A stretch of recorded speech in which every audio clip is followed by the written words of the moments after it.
Ọlọ́run ọ̀gá ògo, Ọlọ́run ìyè, Ọlọ́run tó ní agbára lórí gbogbo ayé. Bàbá ń lọ sínú ẹ̀kọ́ yín nínú ìwé ìfihàn. Olúwa, ìjọ ti Símínà ni à ń wò. Ẹ̀kọ́ wa lẹ́kọ̀ọ́ tó yege ká má bàa rí bákan náà mọ́. Lórúkọ Jésù Kristi Olúwa wa. Àmín. Ògo ni fún Ọlọ́run alààyè. A dúpẹ́ fún àkókò báyìí tí Ọlọ́run fún wa ní àǹfààní láti wá sí iwájú wọn, láti kọ́ ẹ̀kọ́, láti kí wọ́n lè fi ọ̀rọ̀ ìyè àìnípẹ̀kun hàn wá. Ẹ jẹ́ ká lọ sí inú ìwé ìfihàn orí kejì ẹsẹ̀ 8 dé 11. Ǹjẹ́ ò ń bá mi ká lọ? Ìwé ìfihàn orí 11 ẹsẹ̀ 8 dé ìwé ìfihàn orí kejì ẹsẹ̀ 8 dé 11. Ó wí pé, àti sí áńgẹ́lì ìjọ Símínà kọ̀wé, nǹkan wọ̀nyí lé ẹni tí í ṣe ẹni ìṣáájú àti ẹni ìkẹyìn wí, ẹni tí ó ti kú tí ó sì tún yè. Èmi mọ iṣẹ́ rẹ àti ìpọ́njú àti àìní rẹ, ṣùgbọ́n ọlọ́rọ̀ ni ọ́. Nítorí tí èmi sì mọ ọ̀rọ̀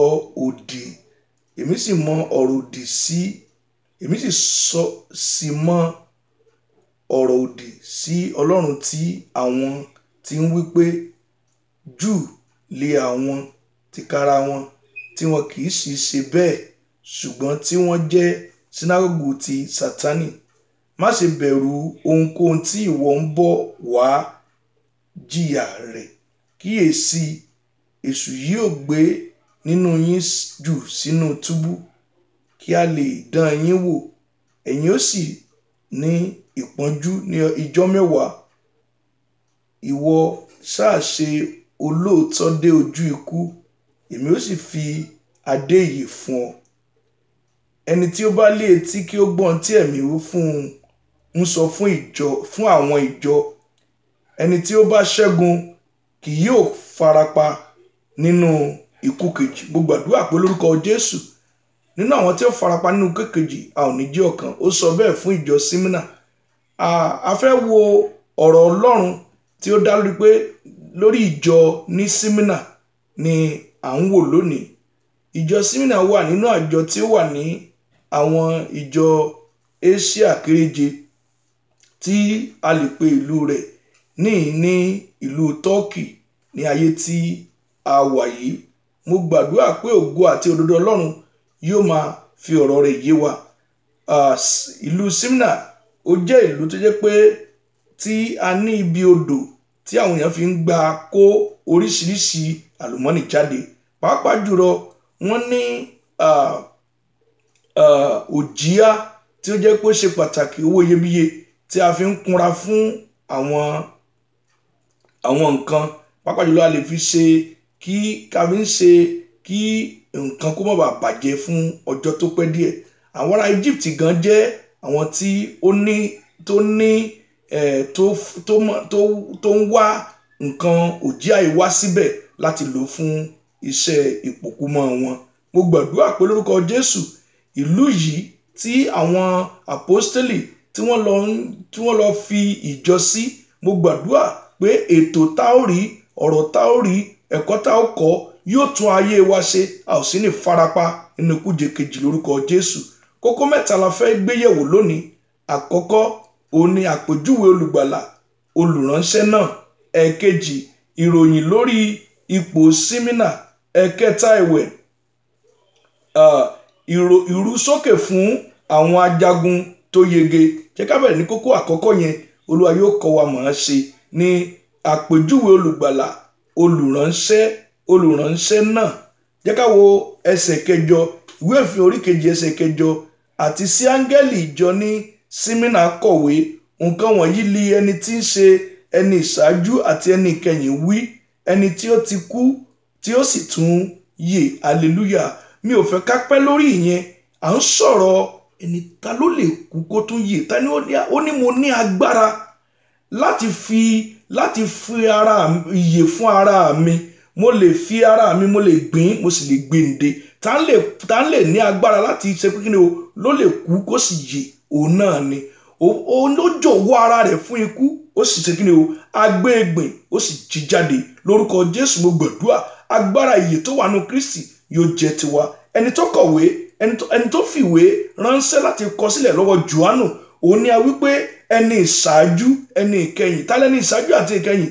Ọ̀gá ògo tó wà lọ́run. Ẹni tó rán ọmọ wá sí ayé, òun náà ni ọmọ, nítorí ní àtètèkọ́ṣe ni ọ̀rọ̀ wà pẹ̀lú Ọlọ́run, Ọlọ́run ni ọ̀rọ̀ náà. Ní àtètèkọ́ṣe ó pé èmi ni ẹni ìṣáájú. Nígbà tí a ń pàṣẹ kí eléyìí kó wà, kí kan tó wà, nígbà tí a ń dá ènìyàn, òun ni ìṣáájú àti ẹni ìkẹyìn. Nígbà tí gbogbo yóò dópin, òun náà yóò jẹ gàba lórí ayé àti ọ̀run nígbò bá yá. Wí ẹni tí ó ti kú, tí àwa rí pé a sọ pé a gbé kọ́gi a sì gbé gbìn, ṣùgbọ́n lọ́jọ́ kẹta ó jíǹde, ó sì di ẹni tó gòkè lé ọ̀run. Ó fún wa ní agbára ìgbàlà àti ìgbé ayé wà mímọ́, àtẹ̀mọ́ sì sọ̀kalẹ̀, ó tọ̀ wá wá. Mo gbàdúrà pé lórúkọ Jésù àpèjúwe Kristi kò ní jẹ́ lásán, yóò ṣiṣẹ́ agbára nínú ayé wa lórúkọ Jésù. Ẹ ká tẹ̀síwájú láì kúkú wo ẹ̀yìn, ṣùgbọ́n ní ìtẹ̀síwájú ti Ọlọ́run. Ṣùgbọ́n ìbéèrè mi ni pé olùgbàlà yìí, ǹjẹ́ o ti mọ̀ ọ́n? Tó o bá mọ Jésù, tó o gba Jésù, tí ìgbé ayé ọjọ́ tó o ní ìyànípẹ̀kun lọ́kàn, kí ni ètò tí à ń ṣe? Kí la wá ń kà yìí fún? Mo gbàdúrà ní òní, jọ̀wọ́ yẹ̀gẹ̀rẹ̀ sí apá kan kí o wo ayé rẹ wò. Lẹ́ẹ̀kan, ẹ jẹ́ ká tiẹ̀ wo ẹni tí à ń sọ̀rọ̀ nípa rẹ̀ yìí. Ní ó wí pé nínú ìwé ìfihàn orí kìíní ẹsẹ̀ 8, èmi ni Alpha àti Omega, ìpilẹ̀ṣẹ̀ àti òpin li Olúwa wí, ẹni tí ń bẹ, tí ó sì wà, tí ó sì ń bọ̀ wá, Olódùmarè. Ó kú, ó jí, ó sì ń bọ̀. Jésù mi ń bọ̀ láwọ̀ sánmọ̀, gbogbo ojú pátápátá ni yóò rí, àtàwọn tó gùn lọ́kọ̀ àtàwọn tó dé ládé. Jésù ń bọ̀. Mo gbàdúrà pé ìgbà tí ó bá dé, a ò ní wáwàtí, tá a sì bá Kristi jọba lórúkọ Jésù Kristi. Múra ọkàn rẹ pé bí Jésù ti ń bọ̀, tó bá dé, ó bá jọba. Òun là ń ṣàpèjúwe rẹ̀. Àpèjúwe yẹn ó wáyé kó wúlò fún ọ. Ẹni ìyè àkọ́kọ́ àti ìyè. Irú ẹ̀sìn tó bá máa sìn, irú ipò tó bá máa wà, èmi tí kí ni o, mo ta ọ́ lólobó pé gba Jésù Olúwa àti olùgbàlà rẹ kó lè yè sí ìyànípẹ̀kun. Òun nìkan lẹni tó kú sí ìyè wá sọ́dọ̀ Kristi. Kókó kejì, ìròyìn lórí ipò Símínà. Kí ni ipò wọn? Kí ni ìgbésí ayé wọn? Kí ni a rí nípa wọn, àrísí wọn ní òdì tàbí ní ojú? Jẹ́ ká wò láti ẹsẹ̀ 9 tí dé 10. Èmi mọ iṣẹ́ rẹ àti ìpọ́njú àti àìní rẹ, ṣùgbọ́n ọlọ́rọ̀ ni ọ́. Hallelujah o. Bí wọ́n ṣe ń pè wá ní aláìní nínú ìpọ́njú tí wọ́n ń bú wa, ṣùgbọ́n Bíbélì wípé ọlọ́rọ̀ ni ọ́. Ǹjẹ́ ìránṣẹ́ Ọlọ́run, ọmọ Ọlọ́run, kí ló ń là kọjá? Bíbélì wípé ọlọ́rọ̀ ni ọ́. Torí bàbá wa ló ní wúrà àti fàdákà, má gbàgbé o. Bàbá wa ní mú wa jọba, a ó sì wá jọba lórí ayé. Ta ni ẹni tó jẹ́ pé a ní àṣẹ tí ayé ò ní? Àwa tá a ní Jésù Kristi olùgbàlà tí ń gbénú wa, ọlọ́rọ̀ ni wa lórúkọ Jésù Kristi. Ó pé èmi sì mọ ọ̀rọ̀ òdì ó sí Ọlọ́run tí àwọn tí ń wí pé Júù lé àwọn tìkára wọn, tí wọn kì í sì ṣe bẹ́ẹ̀, ṣùgbọ́n tí wọ́n jẹ́ sínágọ́gù Sátánì. Ọ̀rọ̀ òdì tí wọ́n ń sọ fún ọ kò lè ṣe nǹkan kan, faradà, nítorí pé wọ́n ń tara wọn jẹ ni. Àwọn ọ̀pọ̀lọpọ̀ tẹ̀ pera wọn ní Júù, wọ́n ń pera wọn ní Júù tí kò ń ṣe Júù, ṣùgbọ́n sínágọ́gù Sátánì ni wọ́n. Ohun tí wọ́n ṣe ń darapọ̀ ni pé láti fi àìdọ́gba dàpọ̀ mọ́ wa, kí wọ́n sì lè ba ìpè Kristi, ìyè Kristi, ọ̀rọ̀ Kristi, ìmọ́lẹ̀ Kristi wọ́n sọ di bàìbà. Mo gbàdúrà wúrà tí ń dánú ayé wa kò ní di bàìbà nítorí àwọn sínágọ́gù Sátánì tó wà láàrin wa lórúkọ Jésù Kristi. Jẹ́ ká lọ sí ẹsẹ̀ 10 yẹn pé má ṣe bẹ̀rù ohunkóhun. Hallelujah. Má bẹ̀rù ohunkóhun, ó wá pè wá níjà. Ìyẹn là ń fi wo kókó kẹta, ṣùgbọ́n jẹ́ ká kà tó bọ́ sí kókó kẹta. Ó pé ó ní má ṣe bẹ̀rù ohunkóhun tí ìwọ ń bọ̀ wá jìyà rẹ̀. Kíyèsí sí èṣù yóò gbé nínú yín sínú túbú kí a lè dán yín wò, ẹ̀yin ó sì ní ìpọ́njú ní ọjọ́ 10 péré. Farada ìpọ́njú yìí fúngbà díẹ̀. Jésù ń bọ̀ láti fún wa ní adé àti èrè. Wípé jẹ́ ká lọ wo ọ̀rọ̀ Ọlọ́run kó lè farada sí nínú ìwé ìfihàn yẹn orí 22 ẹsẹ̀ 12 láòkà, ká lè mọ̀ wípé ìfaradà ṣe pàtàkì. Bí ipò rẹ ti rí, tẹ̀síwájú bí wọ́n ń bú ọ bí wọ́n sátà rẹ Jésù ń bọ̀ ó wí pé kíyèsí èmi ń bọ̀ kánkán èrè mi sì ń bẹ pẹ̀lú mi láti fún olúkúlùkù gẹ́gẹ́ bí iṣẹ́ ọwọ́ rẹ̀ yóò ti rí. Má ṣiṣẹ́ Sátánì, má ṣiṣẹ́ èṣù. Ọlọ́run ọ̀gá ògo tó pè ọ́ yóò ràn ọ́ lọ́wọ́, yóò sì mú ọdọ́run lórúkọ Jésù. Faradà ní ọjọ́ mẹ́wàá yìí, ọ̀sẹ̀ kan lé díẹ̀, Jésù yóò ràn ọ́ lọ́wọ́. A ó faradà, a ó sì bá Kristi, a ó bàjọba. Jẹ́ ká wọnú ìwé Jákọ́bù orí kejì yẹn, ká wo tí ẹ̀mí Ọlọ́run, ọ̀rọ̀ Ọlọ́run tó tún fẹ́ bá kíni o, tó fẹ́ bá a sọ. Jákọ́bù orí kejì ẹsẹ̀ ìkarùn-ún ó ń sọ fún wa nípa àwọn nǹkan tí à ń kà nípa rẹ̀ yìí. Mo sì gbàgbọ́ pé yóò yé wa. Ó ní ẹ fi etí sílẹ̀ ẹ̀yin ará mi olùfẹ́. Ọlọ́run kò á ti yan àwọn tálákà ayé yìí ṣe ọlọ́rọ̀ ní ìgbàgbọ́ àti ajogún ìjọba náà tí ó sì ṣe ìlérí fún àwọn tí ó fẹ́. Ǹjẹ́ rí mọ̀ pé a pè wá ní aláìní, wọ́n ń bú wa, wọ́n ń ṣátá wa, ṣùgbọ́n yàn wá gẹ́gẹ́ bí ẹni tá ò mọ̀. Ọlọ́run olùfẹ́ yàn wá gẹ́gẹ́ bí àbí tálákà ayé yìí ó sọ wá di ọlọ́run ní ìgbàgbọ́. Ǹjẹ́ o ní ọ̀rọ̀ nínú ìgbàgbọ́ Jésù tí ó gbé ọdọ́run lórúkọ Jésù? Ọ̀rọ̀ ìyè ànípẹ̀kun tó wà nínú ìgbàgbọ́ Kristi kò ní ṣe ọ, kò ní tàsé rẹ lórúkọ Jésù. Ìgbàgbọ́ la fi dọ́run. Kò sẹ́nikẹ́ni tó lè wu Ọlọ́run àtọ́bá gbàgbọ́ pé ó ń bẹ. Ó sì yẹn tó fi rẹ̀lẹ̀ ṣe èrè fún àwọn tó farabalẹ̀ wá nínú ìgbàgbọ́ Kristi. A ó farabalẹ̀ wá, a ó sì gbàgbọ́, a ó sì mú ọkàn wálé, a ò ní padà. Kókó kẹta, ìrúsókè fún àwọn ajagun tó yege. Mo gbàdúrà nínú àwọn tí ó ju aṣẹ́gun lọ, nínú àwọn tí ó bá Kristi pàdé, nínú àwọn tí ó dé ọ̀run, èmi àti rẹ ajé ọ̀kan. Nawọ́ rẹ sókè kò ná sí Ọlọ́run pé Olúwa ajagun yege ni mí. Mo fẹ́ gbọ́ ajagun yege ni ọ lórúkọ Jésù. Padà sí àyọkà wa nínú ìwé Ìfihàn orí kejì ẹsẹ̀ ìkẹwàá dé ìkọkànlá. Ìrúsókè fún àwọn ajagun tó yege. Bá mi ká lọ, síbélì rẹ kò bá mi ká lọ.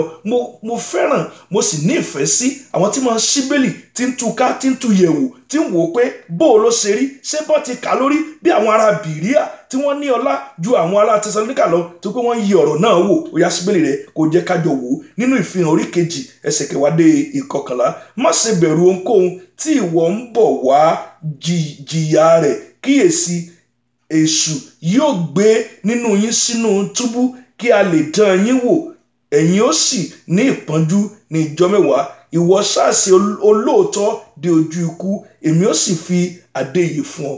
Bàbá, ìyá, ọmọ, ẹ̀gbọ́n àtàbúrò, ó wí pé òun ó fàdé ìyè fún wa. Faradà ká lè gbàdé ìyè nígbà tá a bá jagun ṣẹ́gun. Inú mi ti ń dùn pé níjọ́ kan, láàárọ̀ ọjọ́ kan, a ó yọjú sí ìyè ànípẹ̀kun tí a ó gbọ́ káàdì abọ́ ọmọdére sínú ayọ̀ Olúwa tí wọ́n sì fi adé wọn fún wa. Kí ló ń là kọjá? Faradà fún ọjọ́ mẹ́wàá yìí.